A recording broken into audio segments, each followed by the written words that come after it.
Good day. Welcome dear students to the 12th lecture of Mechanics of Solids. In the last lectures we discussed about the concept of stress. Then we discussed the deformation and we measure the deformation in terms of strain. And in the last lecture we established a relationship between the stress and strain, that is Hooke's law. The stress is proportional to strain for a linearly elastic isotropic material within elasticity limit. Okay, and we develop we studied different constants: Young's modulus, modulus of rigidity, and bulk modulus, Poisson's ratio, etc. So in this class we are going to study about the deformation of axially loaded bars. So this is actually the application of what we studied in the last lectures. Here we are going to apply Hooke's law for a axially loaded bar. By applying this Hooke's law, we can determine the deformation on an axial loaded bars. Okay. So for example, we can consider this one is an axially loaded bars. Okay, it's an axially loaded bar. So when I apply a compressive load, you can see when I apply a compressive load, its length reduced, okay, or this bar is shortened. Or if I apply a tensile load, its length increased, or this bar is elongated. So how much is elongated? When I apply a particular amount of force, how much amount this bar elongated? And what are the different factors which affect the deformation of this bar? So all these things we are going to study in this lecture. Okay, so for that, consider the same bar. Consider a same bar of length L.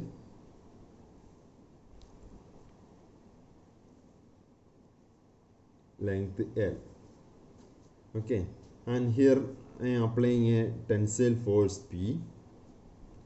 Tensile force of P. So when this bar is subject to tensile force, of course its length will increase or it elongate, and its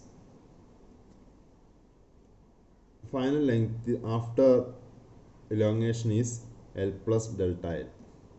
That is the final length.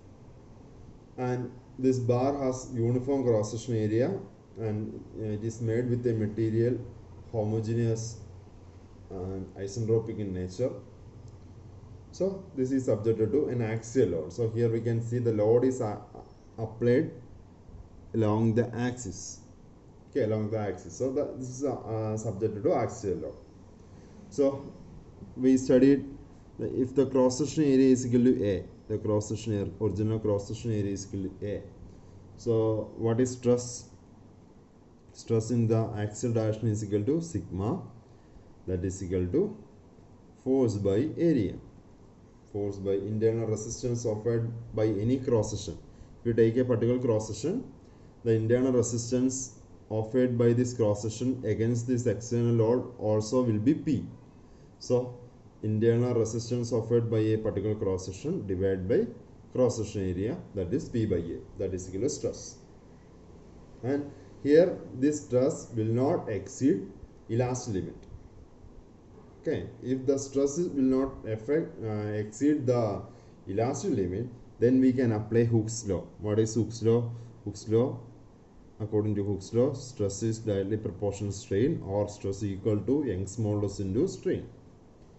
Or we can write strain is equal to stress by E.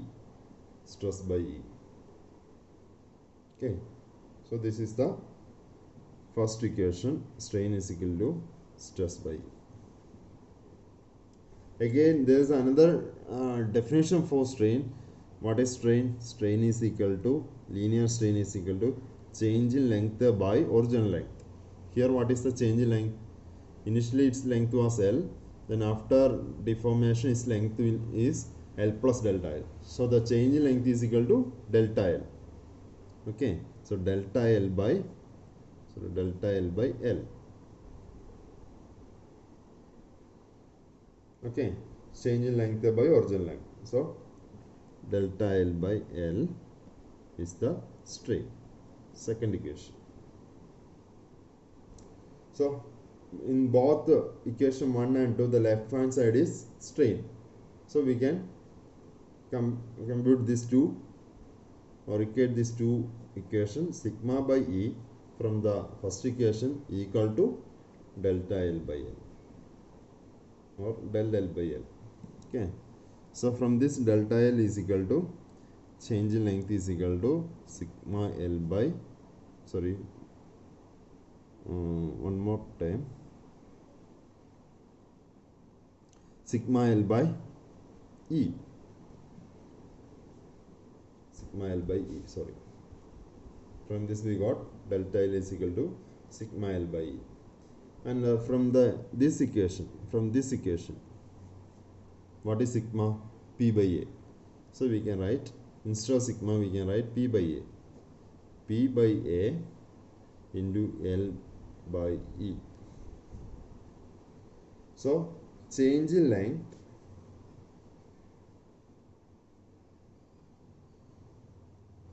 equal to delta L equal to PL by AE. This is the amount of deformation on an axial load member subjected to load P. PL by AE. That is the change in length. So here in this bar member, a load P is applied. Its cross section area is A. When I apply P load, its length changes from L to L plus delta L.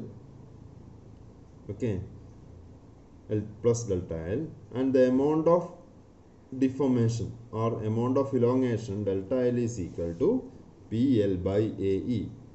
What are the times? Load into original length divided by original cross section area into Young's modulus. So this is the equation to find the amount of deformation or the elongation or contraction of the bar subjected to axial load. Okay, it will be positive, the delta will be positive when the load is tensile, and it will be negative when the load is compressive. So we have to minus this. When the load is compressive, the shortening will occur, so we have to give minus sign, L minus delta L. So that is the change in length PL by A. Okay, next one is deformation of axially loaded bars. Deformation of axially loaded bar with the cross section area varying in step. Cross section area varying in steps. So here we can see the cross section area is uniform throughout the length. Cross section area is equal to A. But for example, I am taking another type of bar. Its cross section area is varying. Okay, for example here,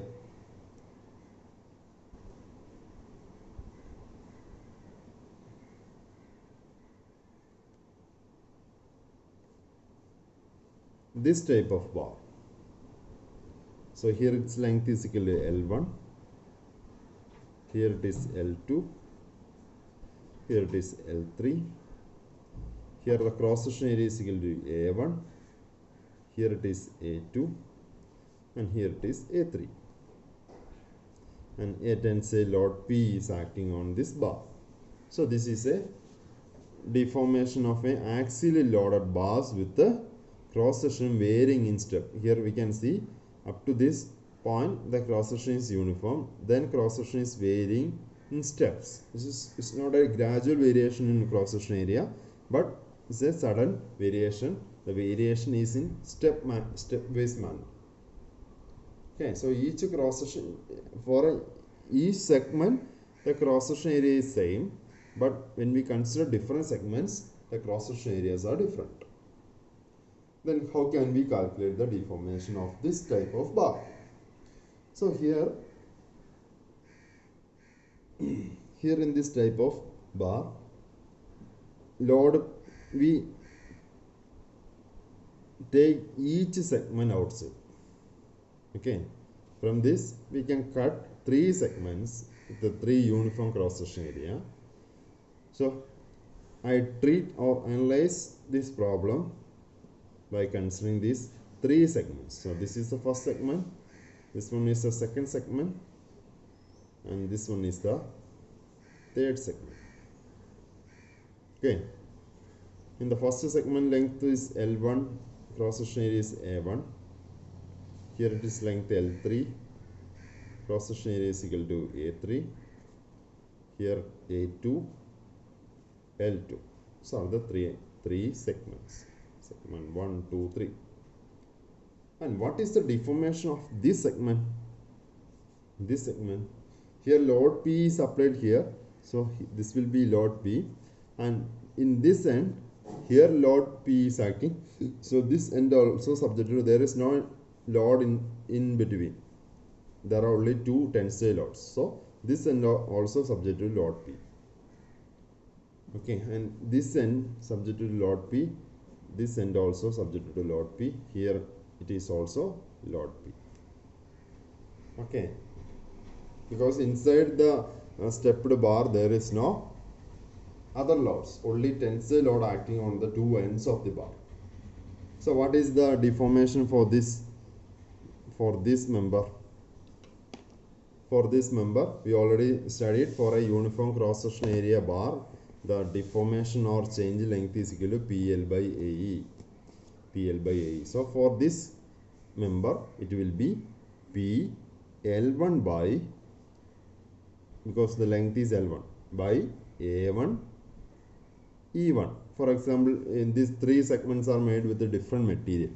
So each material has different Young's modulus. So for this material, its Young's modulus is E1.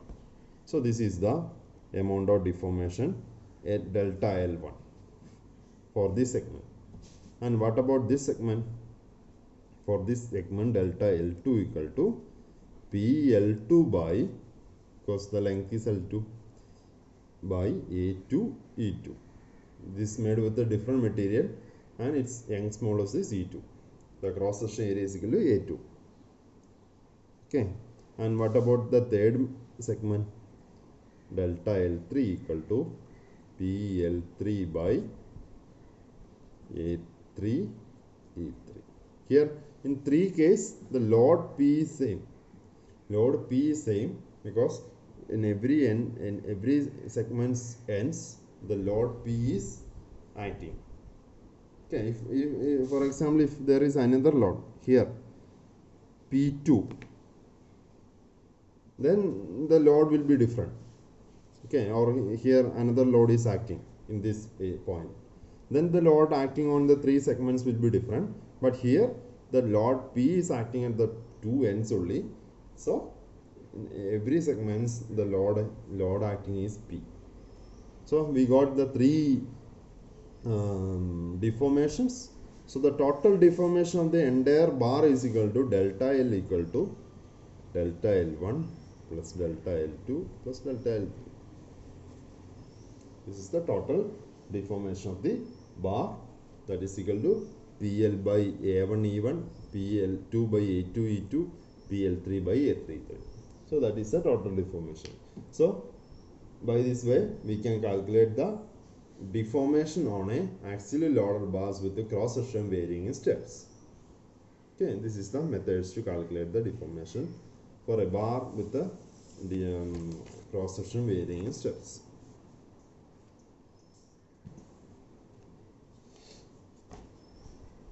And next one is deformation of axially loaded bars with the continuously varying cross section. Bars with the continuously varying cross section.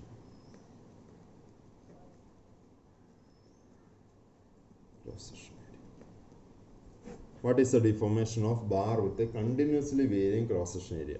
So this is the figure for a bar with a continuously varying cross section area. So this is also a bar. Load P is acting on this. member. Okay, load P is acting on this member. Here we can see anywhere cross section area is not same. Everywhere the cross section area is different. It is actually continuously varying.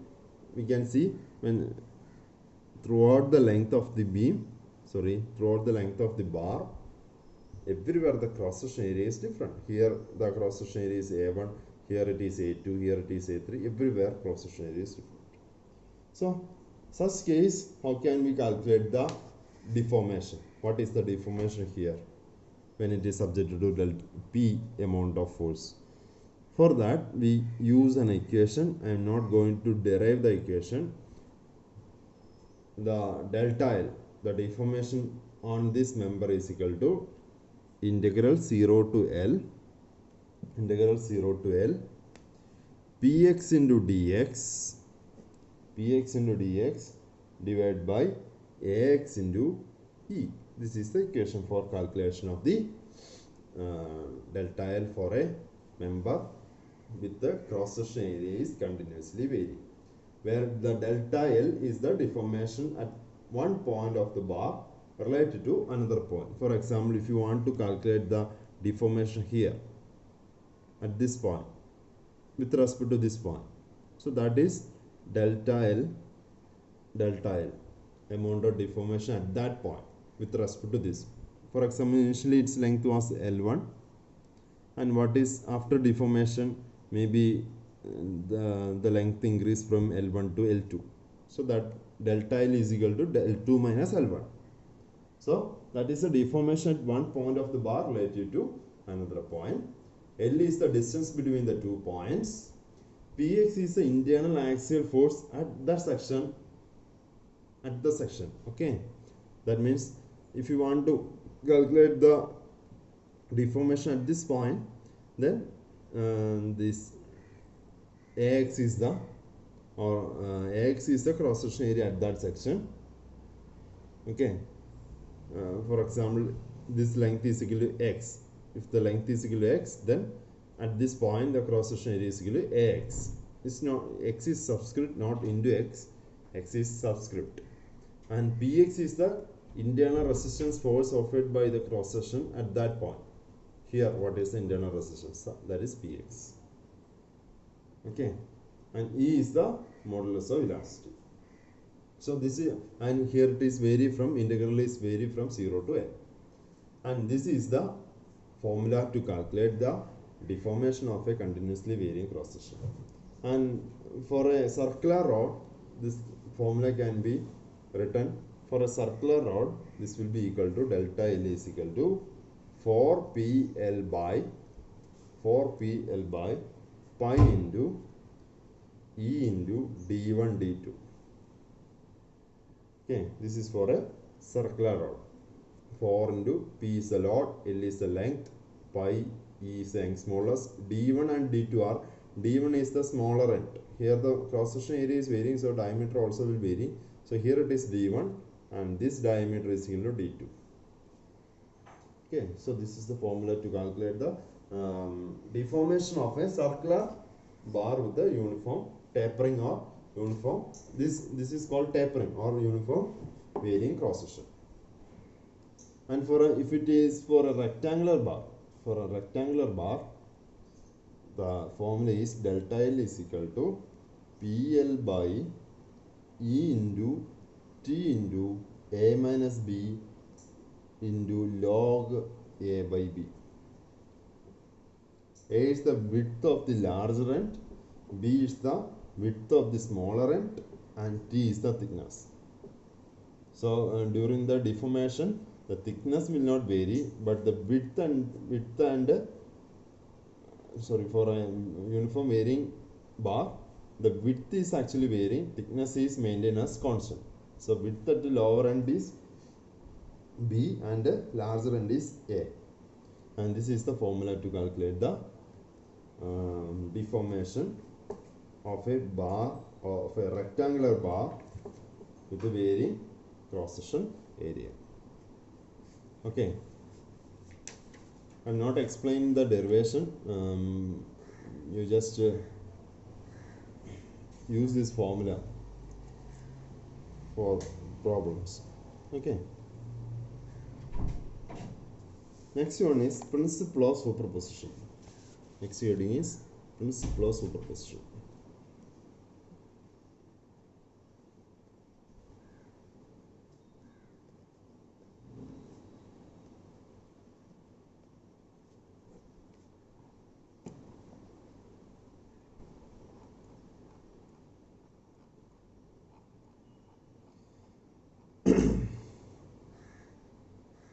So here, this principle of superposition actually used to calculate different forces on a structure member.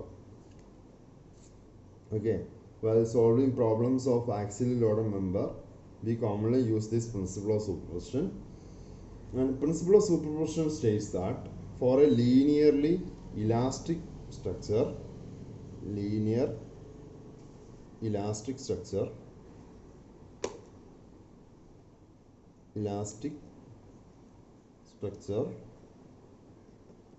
the combined effect of several loads, the combined effects of several loads. This is very important. Effects. The combined effects of several loads acting simultaneously is equal to the algebraic sum of the effects of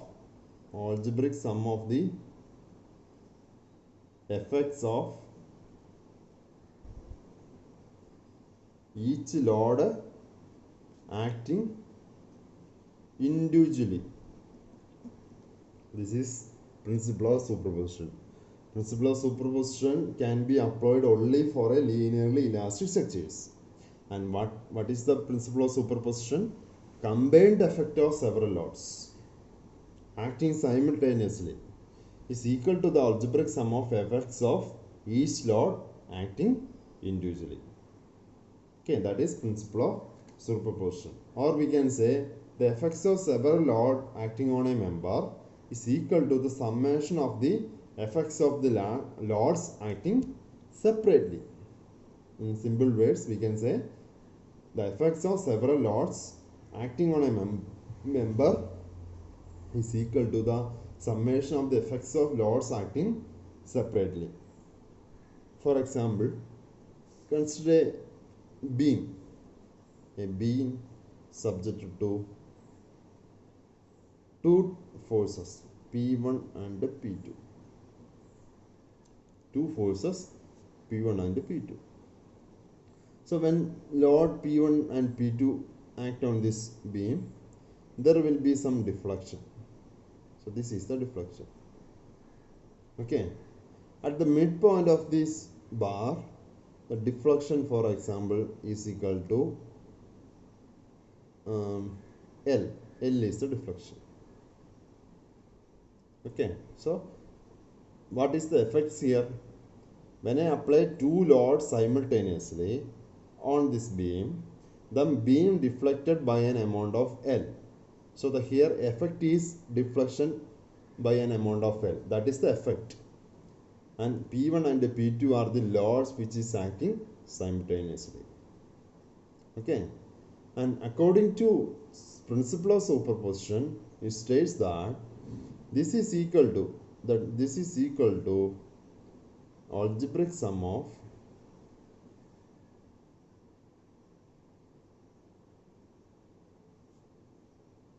the central deflection is L1.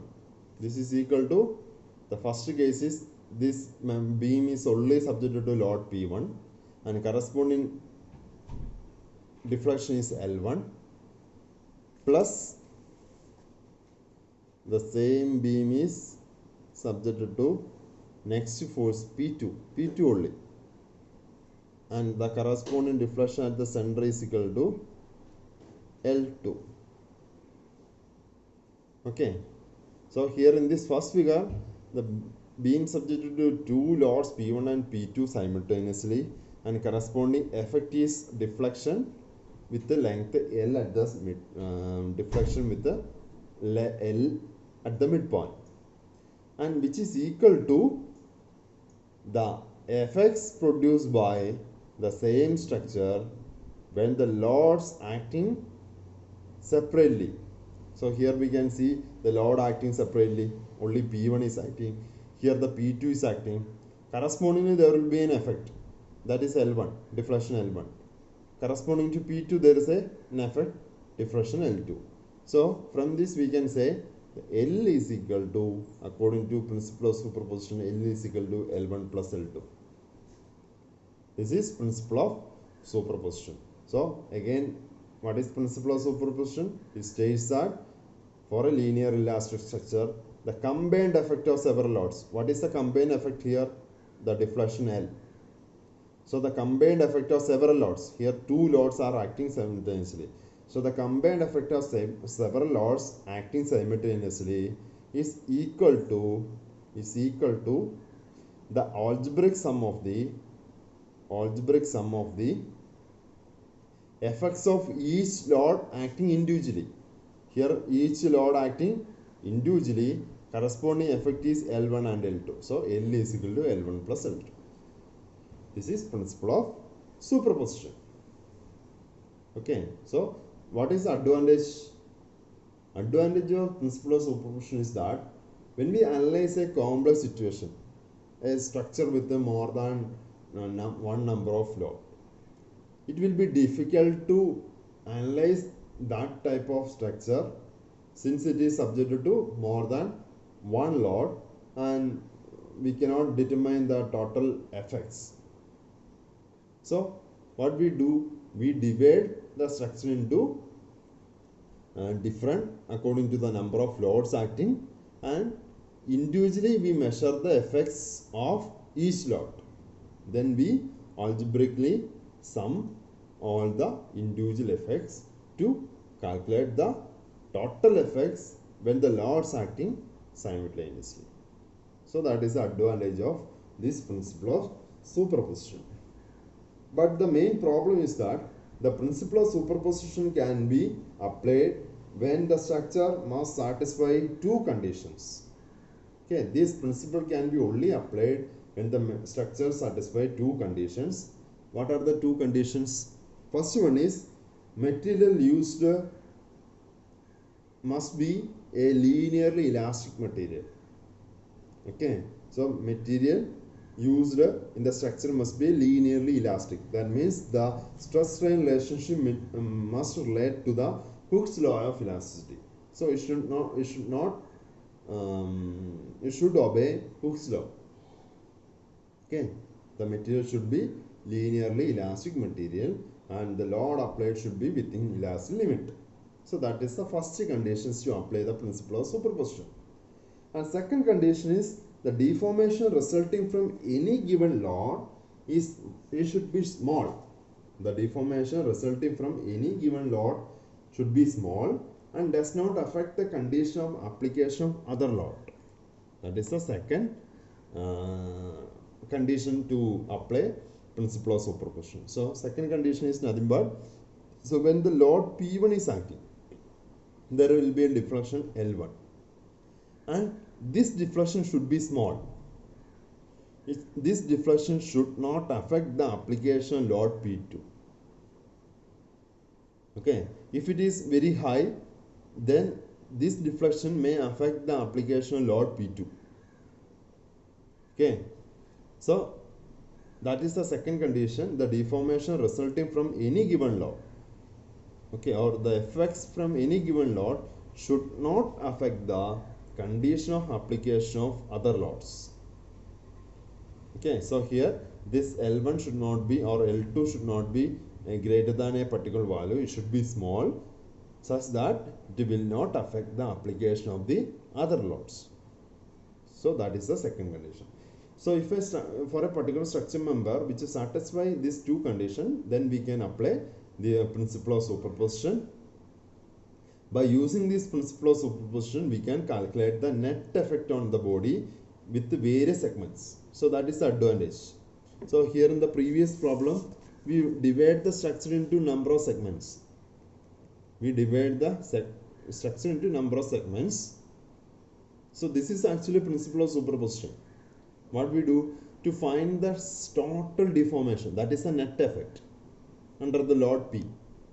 To find the total deformation, what we do, we calculate the deformation of individual segments, then we add all the effects together to find the total deformation. So this is nothing but it is principle of superposition.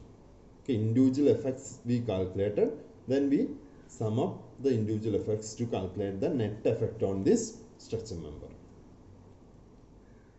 Okay, so this using this principle of superposition, we can divide the structure into different segments, and we consider each segments in equilibrium, because when the whole structure is in equilibrium, we can consider each segment also should be in equilibrium, and the net effect is calculated by summing the each individual effect separately. Okay, so this is principle of superposition. So next I am going to do a problem using this principle of superposition. A steel bar of 25 mm diameter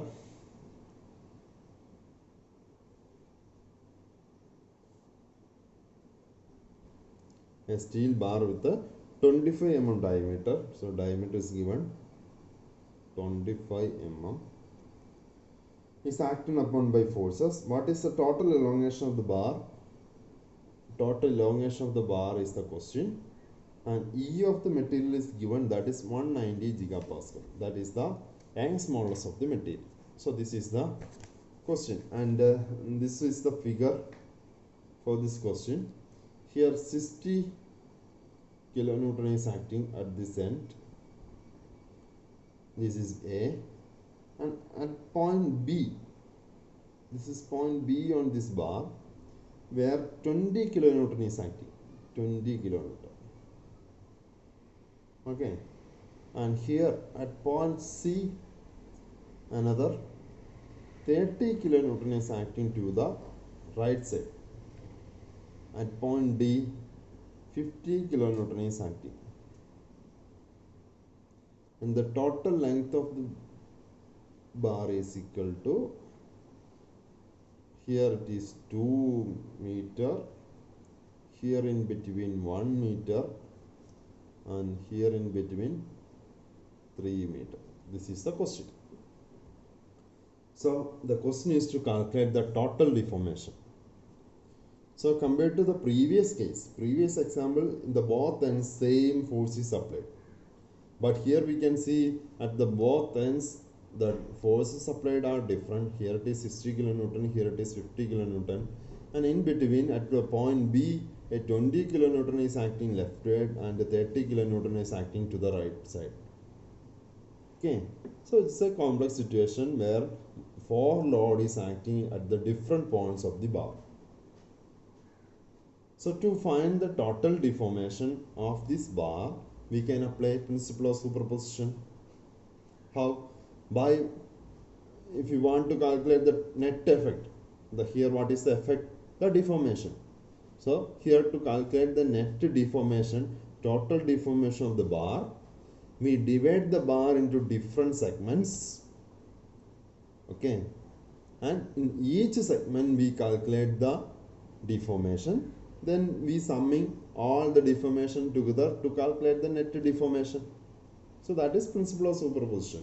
So next I am going to apply the principle of superposition, and before that, please let me check the equilibrium condition of this bar. Is this in equilibrium condition? Here we can see, here it is 60 kilonewton and here it is 50 kilonewton. So sum of all horizontal forces is it 0? So before starting the problem, you should check the equilibrium condition of the member. Okay, here we can see towards the left 60 kilonewton is acting, again towards the left 20 kilonewton is acting, towards the right 50 kilonewton is acting, again towards the right 30 kilonewton is acting. What is the total force acting towards the left? 80 kilonewton. and towards the right again 80 kilonewton. So sum of all horizontal force is equal to 80 minus 80, because one is towards left, one is towards right, so we should give a minus sign for anyone, so it is equal to 0. So sum of all horizontal force is equal to 0. We can say this is in, because there is no vertical force, so sum of all vertical force and moment also is equal to 0. So we can say this body is in equilibrium.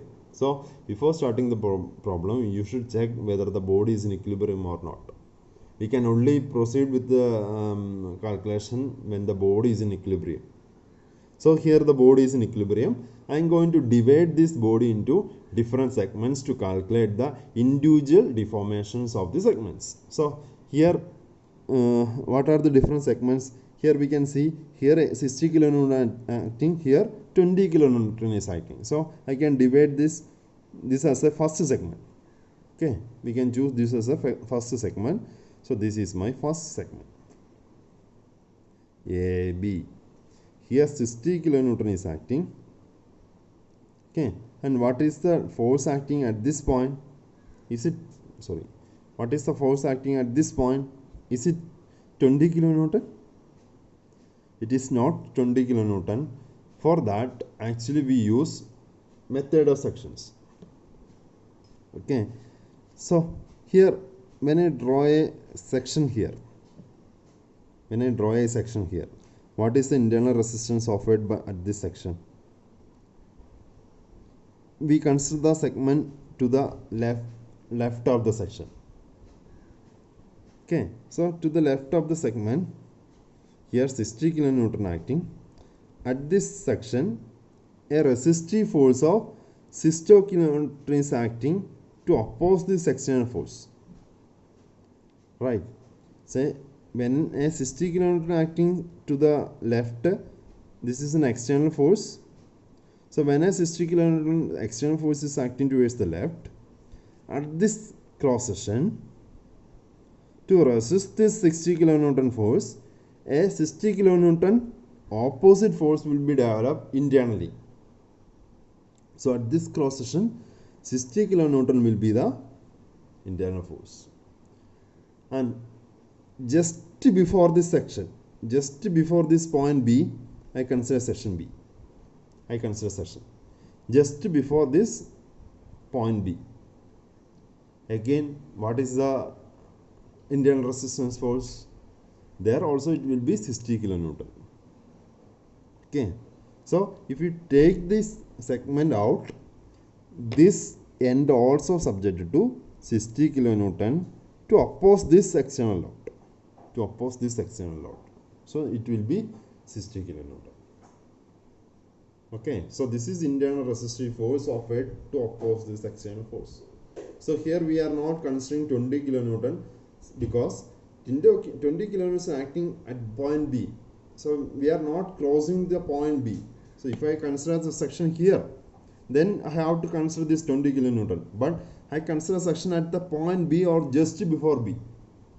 So where to the left of the section only 60 kilonewton is acting. So what is the opposing force for 60 kilonewton? It will be minus 60 kilonewton or 60 kilonewton in the opposite direction. That is why here it is 60 kilonewton. I am not considering 20 kilonewton here. Okay, and next segment I considered is BC segment.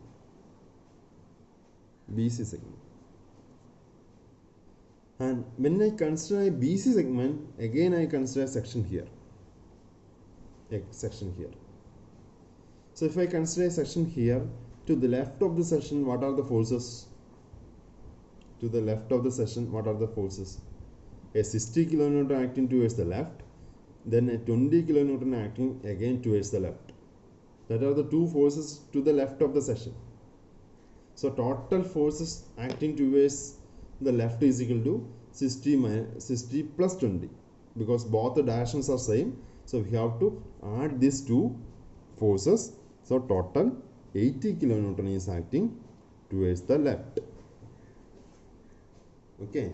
So if 80 kilonewton acting towards the left on this section, what will be the resistance offered by the section against this 80 kilonewton?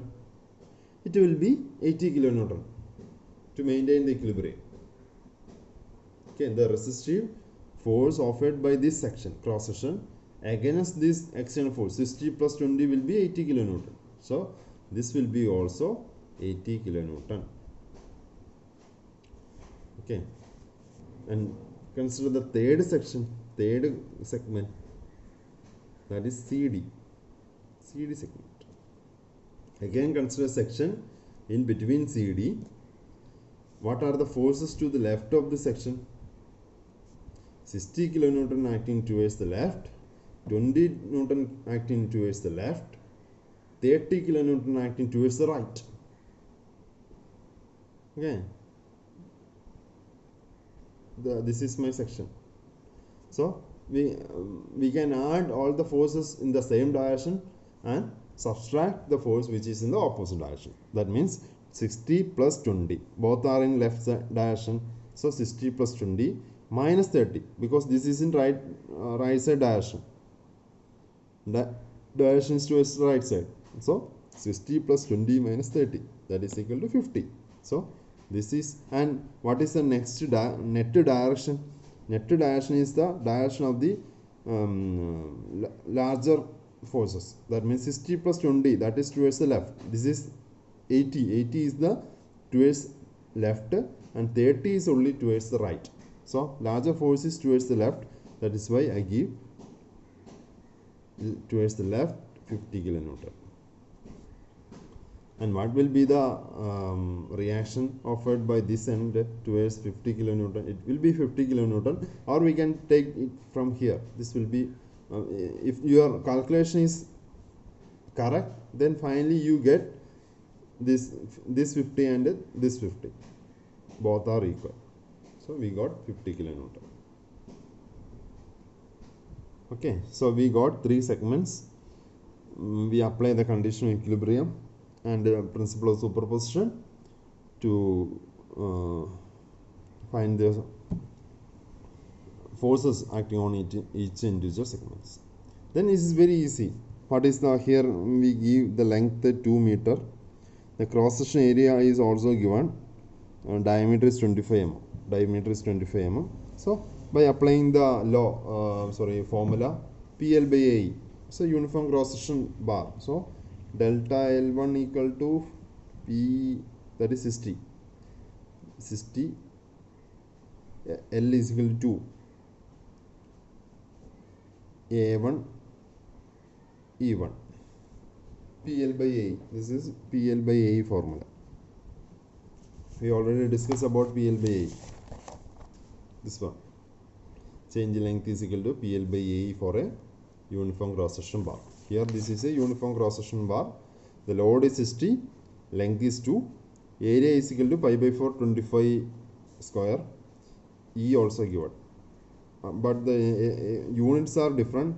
Here 60 kilonewton, 2 meter, area is in mm, E is in gigapascal. So you have to use same unit for every entities. Okay. So from this we got delta L1. Again delta L2 equal to PL by A again. Here P is equal to 80. 80 into 10 raised to 3. L is equal to, is given is 1 meter for the segment, into 1 by A2. Again we can calculate pi by 4 d square. E is equal to 190 gigapascal. Here delta L3 equal to P, again PL by AE. P is equal to 50 into L is equal to 3 meter. A is equal to, again you can calculate, into E3. Total, what is the total deformation? Is equal to delta L1 plus delta L2 plus delta L3. So this is principle of superposition.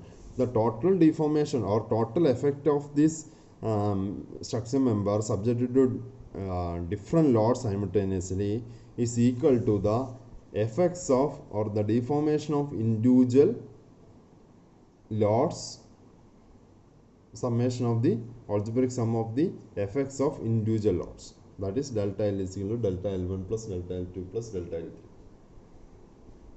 Okay, from this we can calculate the total By summing all these three values, we got the total deformation of this bar. So this is principle of superposition. Okay, so using this method we can calculate the total deformation of the bar with the different cross section area or different load acting. For example, you in this problem here we can see three different individual segments with the different cross section area, and here load P1 is acting, that is equal to 45 kilonewton. P3 is acting here, and that is equal to 450 kilonewton. P4 is acting 130 kilonewton. The question is to determine the total elongation of the member and calculate P2. What is the value of P2? How can we calculate this load P2? By applying condition of equilibrium, because here P1 is given, that is equal to 45, that is towards the left. Then we don't know the direction of P2, we don't know the magnitude of P2, but P3 we know what is P3. P3 also towards left is equal to 450 kilonewton, and P4 towards right equal to 130 kilonewton, and we don't know the direction of P3. Okay, P3 may be towards the right or towards the left, I don't know. So initially I am going to, we can see from this, if this structure is in equilibrium, sum of P1, P2, P3, P4 will be, this is P2, sorry, this is P2, sorry, P3, no, this is P3, this is P2. I don't know the value of P2. If this structure is in equilibrium, sum of P1, P2, P3, P4 will be 0. Sum of all horizontal forces is equal to 0. Okay. And here P1 I am taking towards the left is positive. So 45 plus 450 minus P4 is equal to 130, because which is in right side. And of course these two are towards the left, 450 plus 45, and 495 towards the left, only 130 towards the right. Then of course P2 also will be towards the right. Okay, so this will be minus 2 P2. Since to balance, all the forces to the left should be equal to all the forces towards the right. Here we have 495, but here it is only 130. So the P2 also will be a part of this forces towards the right. So minus P2 equal to 0. From this we can calculate the value of P2, that is equal to 365. And when we add 365 here, it will be 0. Then again we can apply the principle of superposition. Where the first P1 is acting, first segment is this one, first segment here P1, that is equal to 45 kilonewton is acting, and you just give here also it will be 45 kilonewton, just to every segment also should be in equilibrium. So when this segment subjected to, when this end is subjected to 45 kilonewton, then this end also should be subjected to 45 kilonewton. Okay, and second segment this one, and in this segment what are the forces acting here in this segment? P1 and P2. Okay, P2 also towards the right, so P1 is equal to 45 minus P2 is 365 minus 365, and we got 320 minus 320. So initially we assumed towards the left, but we got minus sign, that means it is compressive in nature. It is compressive. So here also it will be compressive, 320 compressive. And third segment is, what are the forces acting? P1 So 45 minus 365 towards the right, that is with minus 365 plus P3, what is 450 towards the left, so plus 450. So what is the value? That will be 130. The net value is equal to 130.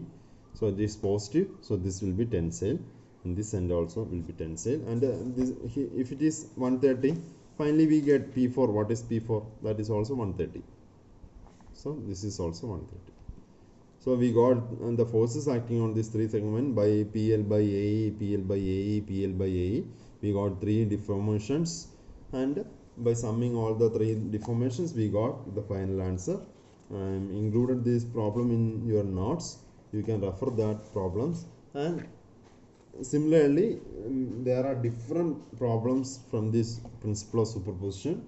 So do these problems in your tutorial book. Okay. So by the principle of superposition, the combined effects, it may be deformation, axial deformation, it may be deflection, any effect due to the external force, where under this type of complex loading conditions we can apply the principle of superposition. The net effect developed on a structure by a combined loading, the loads acting simultaneously, the net effect on a structure will be equal to the algebraic sum of the effects produced by individual loads. That is principle of superposition. By that we can calculate the complex loading condition on an axial bar, and we can calculate the deformation on an axial bar subjected to complex loading conditions. We can divide the bar into axially loaded bars into different segments, and we can individually calculate the deformation on each bar, and after summing up all the individual deformation we can calculate the net deformation develop on a bar member. Okay, that is principle of superposition. Next one is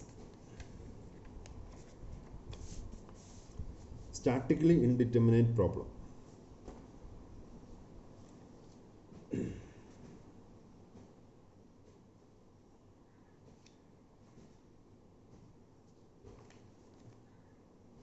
So up to this I am finishing this lecture. In the next lecture I will take the next topic, that is statically indeterminate problem. Okay, so far we discussed only the problems where the number of unknowns is equal to the number of equilibrium equations. How many number of equilibrium equations? 3. Sum of all horizontal forces equal to 0, sum of all vertical forces equal to 0, sum of all moment about a point equal to 0. These are the 3 equilibrium equations. So we have only 3 equations, and if the number of unknowns for a particular problem, if it is greater than 3, then number of unknowns will be greater than number of equations available. So we cannot solve that type of problem, such problem. Okay, so if the number of unknowns are less than the number of equations, number of equilibrium equations, then such problems are called statically determinate problem. Statically determinate problem. So far we discussed such determinate problems where number of unknowns will be less than the number of equilibrium equations, or 3. But next we are going to discuss statically indeterminate problem where the number of unknowns are greater than that of number of equilibrium equations. Sum of all horizontal forces equal to 0, sum of all vertical forces equal to 0, sum of all moment equal to about a point equal to 0. These are the 3 equations available, equilibrium equations available. If the number of unknowns are greater than that of these 3 equations, then such type of problems are called statically indeterminate problem. So next lecture we will study how can we calculate or how can we analyze such type of problems. We will discuss in the next class. Thank you.